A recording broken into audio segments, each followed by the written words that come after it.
অসমীয়া ভাষা সংস্কৃতিৰ বাবে এক অভূতপূৰ্ব প্ৰাপ্তিৰ দিন। খন্তেক সময় আগতে ভাৰতৰ প্ৰধানমন্ত্ৰী নৰেন্দ্ৰ মোদী ডাঙৰীয়াৰ অধ্যক্ষতাত কেন্দ্ৰীয় কেবিনেটে অসমীয়া ভাষাক ক্লাছিকেল লেংগুৱেজৰ মৰ্যাদা প্ৰদান কৰিছে। ইয়াৰ আগতে 2004 চনত তামিল ভাষাক, 2005 চনত সংস্কৃত ভাষাক, 2008 চনত তেলেগু ভাষাক, 2008 চনত কানাডা ভাষাক, 2013 চনত মালায়ালম ভাষাক আৰু 2014 চনত ওড়িয়া ভাষাক ক্লাছিকেল লেংগুৱেজৰ ভাৰত চৰকাৰে মৰ্যাদা প্ৰদান কৰিছিল। ক্লাছিকেল লেংগুৱেজৰ মৰ্যাদা মানে কি? ইয়াৰ দ্বাৰা ভাৰত চৰকাৰে এটা ভাষাক স্বীকৃতি দিয়ে যে ইয়াৰ লিখিত সাহিত্য 1500ৰ পৰা 2000 বছৰ পুৰণি। যিসমূহ ভাষাৰ এণ্টিকুইটি বা পৌৰাণিত্য বা প্ৰাচীন, ইয়াৰ যিটো প্ৰাচীন আৰম্ভণি, ইয়াক 1500 বছৰ বা 2000 বছৰৰ আগতেই ইয়াক দেখা পোৱা যায়, তেনে ভাষাক ক্লাছিকেল লেংগুৱেজৰ মৰ্যাদা প্ৰদান কৰা হয়। আজিৰ কেন্দ্ৰীয় কেবিনেটে অসমীয়া আৰু বঙালী দুয়োটা ভাষাকে ক্লাছিকেল লেংগুৱেজৰ মৰ্যাদা প্ৰদান কৰাৰ পিছত এটা বিতৰ্কৰ ওৰ পৰিল যে অসমীয়া বঙালী ভাষাৰ পৰা উৎপত্তি হৈছিল, অৰ্থাৎ দুয়োটা ভাষাই ইণ্ডিপেণ্ডেণ্ট, দুয়োটা ভাষা 1500ৰ পৰা 2000 বছৰ পুৰণি আৰু দুয়োটা ভাষাৰে পুথি, লিখিত গদ্য সেই পৌৰাণিক দিনলৈ চিহ্নিত কৰিব পৰা যায়। এটা অসমীয়াৰ বাবে আজিৰ দিনটো এটা ডাঙৰ প্ৰাপ্তি। বহু দিনৰ পৰা আপোনালোকৰ মনত আছে, অসমৰ বিভিন্ন জিলাত বা বিভিন্ন স্থানত মহকুমা দাবীত বিভিন্ন সময়ত বিভিন্ন আন্দোলন চলিছিল আৰু কেতিয়াবা কেতিয়াবা অতিকে প্ৰয়োজনীয় বুলি ভবাৰ পিছতো কৰবাৰ পৰা ৰিয়েকশ্যন আহিব বুলি মহকুমাসমূহৰ নিৰ্মাণৰ দাবীবোৰ কৰবাত পেণ্ডিং হৈ পৰি আছিল। এতিয়া আমি অসমত মহকুমা ব্যৱস্থাটোৰ বিলুপ্তি কৰিছোঁ। অহাকালিৰ পৰা আমাৰ ৰাজ্যত কোনো মহকুমা নাথাকিব। মহকুমাক আমি এতিয়াৰ পৰা সমজিলা বুলি জানিম। সমজিলা মানে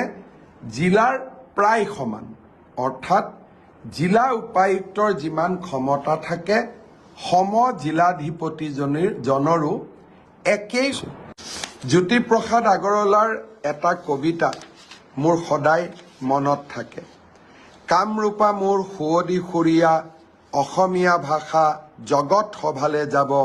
উজ্জ্বল সুজ্জ্বল কহিনুৰ পিন্ধি হাঁহি জ্যোতিৰূপা হ'ব। সঁচাকৈয়ে আজি অসমীয়া ভাষাই জগত সভালৈ এক নতুন যাত্ৰা আৰম্ভ কৰিলে। অসমীয়া ভাষাই উজ্জ্বল সুজ্জ্বল কহিনুৰ পিন্ধি হাঁহি জ্যোতিৰূপা হ'ব। মই পুনৰ এবাৰ এই ভাষাটোক জীয়াই ৰখাৰ বাবে ভাষা সাহিত্যৰ গৱেষণা কৰি এই ভাষাটোক এই পৰ্যায়লৈ লৈ অহাৰ বাবে মই প্ৰতিগৰাকী অসমীয়ালৈ আজিৰ এই সুন্দৰ দিনটোত অভিনন্দন জনাইছোঁ। সঁচাকৈয়ে অসমীয়া ভাষা জগত সভালে যাব। প্ৰধানমন্ত্ৰী মোদী ডাঙৰীয়াক কৃতজ্ঞ অসমীয়াৰ হৈ আকৌ এবাৰ ধন্যবাদ জনাইছোঁ। অহাকালি আপোনালোকে এবাৰ দিনটোৰ যিকোনো সময়ত আমাৰ ভাষাটোৰ এই অসাধাৰণ সাফল্যক লৈ এটা যেন ফেচবুকত একলম লিখে, টুইটাৰত অকণমান সৰুকৈ হ'লেও এটা পোষ্ট কৰে, ইনষ্টাগ্ৰামত লিখে আৰু প্ৰধানমন্ত্ৰী মোদী ডাঙৰীয়াক যাতে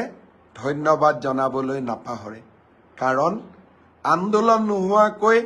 অসমে একোৱেই নাপায় বুলি আমাৰ ৰাজ্যখনত এটা মতবাদ আছিল আজি আমি তাক সলনি কৰিছোঁ আৰু প্ৰধানমন্ত্ৰী মোদী ডাঙৰীয়াৰ প্ৰচেষ্টাত আজি অসমীয়াই আন্দোলন নকৰাকৈ এটাৰ পিছত এটা সাফল্যৰ মুকুট শিৰত পিন্ধিবলৈ সক্ষম হৈছে পুনৰ এবাৰ অসমীয়া ভাষাক এই পৰ্যায়লৈ লৈ অহাৰ বাবে অসম সাহিত্য সভাকে ধৰি ভাষা জননীৰ সেৱক প্ৰতিটো সংগঠন প্ৰতিগৰাকী লেখক প্ৰতিগৰাকী গৱেষকক মই অন্তৰৰ গভীৰতম কোণৰ পৰা ধন্যবাদ আৰু কৃতজ্ঞতা জনাইছোঁ বৰাক উপত্যকাৰ ৰাইজে বঙালী ভাষা ব্যৱহাৰ কৰে আজিৰ এই দিনটোত বঙলা ভাষায়ো ক্লাছিকেল লেংগুৱেজৰ মৰ্যাদা পোৱাৰ বাবে মই তেখেতসকলকো ধন্যবাদ জনাইছোঁ মাৰাঠী পালি আৰু প্ৰাকৃত ভাষাই ক্লাছিকেল লেংগুৱেজৰ মৰ্যাদা পোৱাৰ বাবে এই ভাষাভাষী লোকসকলকো মই অন্তৰৰ গভীৰতম কোণৰ পৰা পুনৰ এবাৰ অভিনন্দন জনাইছোঁ কেইদিনমান আগতে মই ব্ৰডকাষ্টত কৈছিলোঁ যে অহা 6 তাৰিখে আমি নিযুত মইনা আঁচনিৰ ধন 6 তাৰিখৰ পৰা আমি বিতৰণৰ শুভ আৰম্ভণি কৰিম মই স্বচ্ছতাক লৈ আমি গোটেই ব্যৱস্থাটো এটা নতুন দিগন্তলৈ লৈ গ'লোঁ মই ভাবোঁ ইয়াৰ পিছত অসমে আৰু কেতিয়াও নিযুক্তিৰ স্বচ্ছতাক লৈ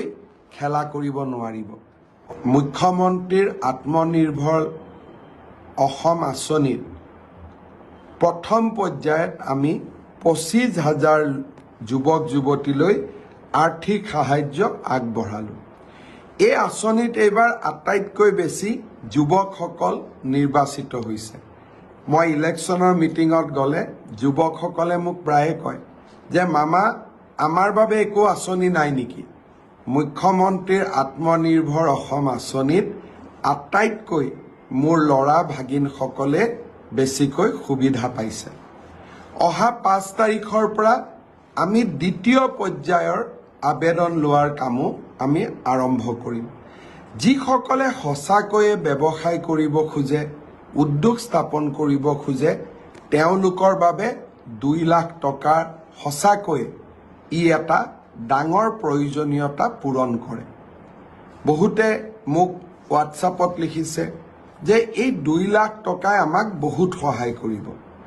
মই প্ৰথম আপোনালোকক 1 লাখ টকা দিম 1 লাখ টকাৰ সদ্ব্যৱহাৰ হ'লে আপোনালোকে 2 লাখ টকা পিছৰ ইনষ্টলমেণ্ট 1 লাখ টকা আপোনালোকে পাব পাৰিব দ্বিতীয় পৰ্যায়ৰ হিতাধিকাৰীৰ চিনাক্তকৰণৰ হিতাধিকাৰী নিৰ্বাচনৰ কামো আমি সুন্দৰভাৱে আৰম্ভ কৰিম এডিআৰিৰ পৰীক্ষাও খুব সুন্দৰ কৰি পাৰ হৈ গ'ল তৃতীয় বৰ্গৰ চাকৰিৰ পৰীক্ষা সমাপন হ'ল